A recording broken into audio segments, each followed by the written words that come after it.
Hi, how you doing? My name's Joe, and I'm the Outboard guy. I have a website, theoutboardguy.com, and I sell used outboard parts, so if you need any, hit me up. Today, we're going to be talking about winterizing this Evinrude outboard here. We're going to fog it, we're going to change the lower unit oil, and take a look at a couple other things. We did a compression test, just to make sure everything was okay, and it had good compression, so but today we're not going to be running the motor to fog it. We're just going to spray in all the different orifices and chug it on through, as they say. So we're going to use some CRC engine store engine fogger and spray some in each one of these holes.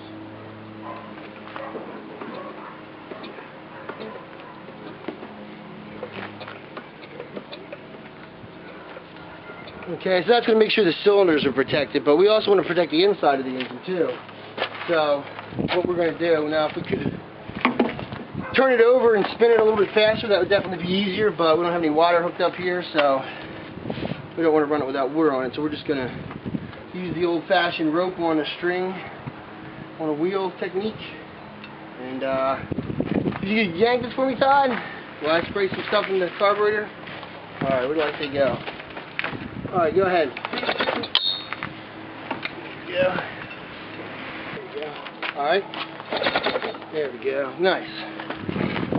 Now I'm just going to turn it a little bit more here, just by hand, just to make sure it gets all over the bearings inside there, gets inside the engine real nice. Alright, next step is going to be draining out the carburetor.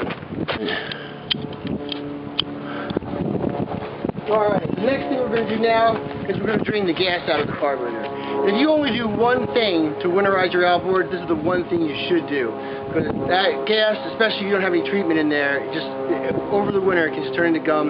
You have to pull the whole carb off and clean the whole thing over again. So by cleaning the carb off, you're going to save yourself a lot of aggravation. Alright, here we go.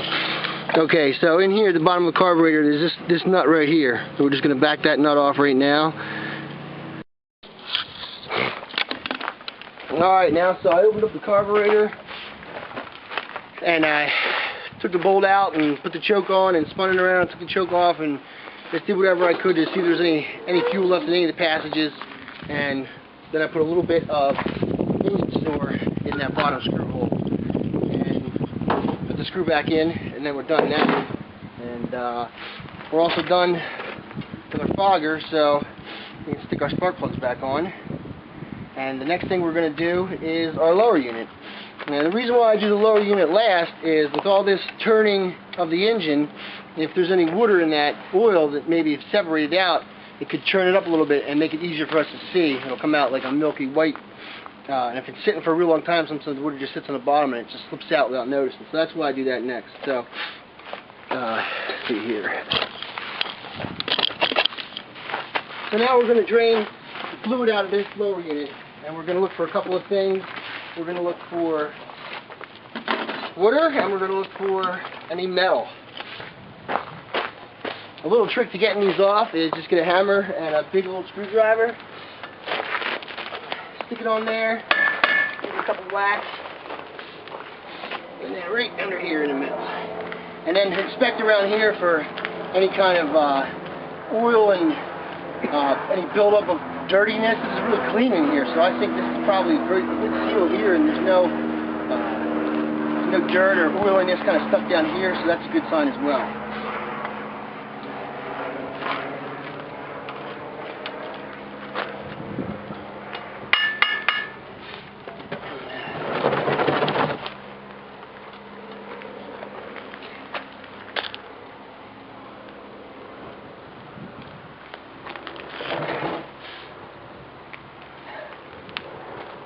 A little bit milky.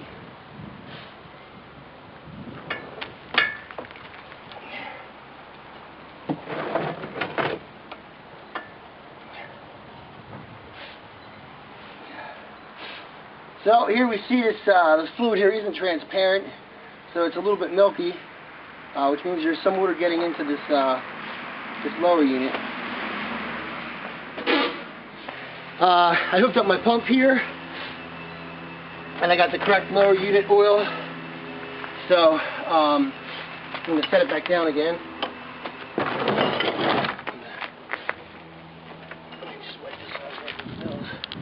And now I'm going to start pumping.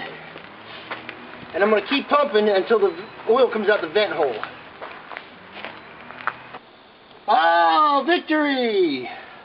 I'm going to give it a second to level itself off here because it's so cold. Now this order is important. First the vent hole gets put on.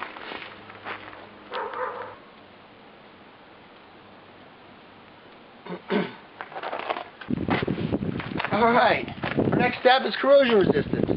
So we're going to keep this bad boy looking nice for years to come. And I'm going to use, I think it's the best product here, Corrosion X. Everybody I know who tried this still uses it today. It's great for preventing corrosion. If you're storing parts on a shelf, I cover all my drive shafts and stuff like that in it, my crankshaft rather. So I'll just shoot some of this on all these nuts here.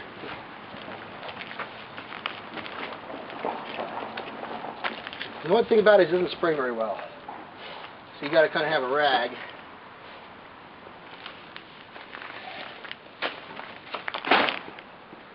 We got a little bit of caked on stuff here, so I'm just going to knock it off with the wire brush.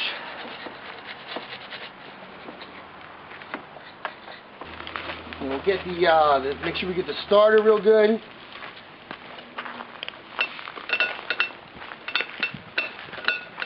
The place where you're going to find you're having a problem with corrosion first is in your starter bendix. Because it's got to move freely up and down, it's got a few moving pieces in there, it's got a spring. It has to be able to just go one way and then let down the other. So I always make sure that's definitely done very good. And then your next thing you want to watch out for is your cables. Yeah. And then anywhere else you got moving parts, just kind of rub it on with your fingers. It doesn't have to be perfect. It's oil. It'll work its way into the crevices on its own. Your linkage for your carburetor, your choke linkage, all that stuff. Just rub it on there.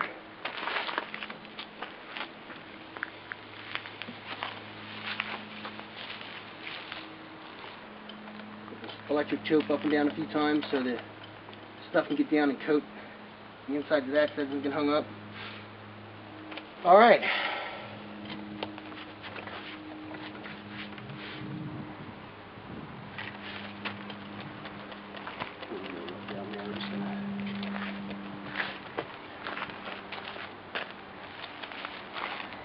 If you had a little acid brush or something, you'd probably look more professional doing this. For those you keep them scored home. Alright. There it is.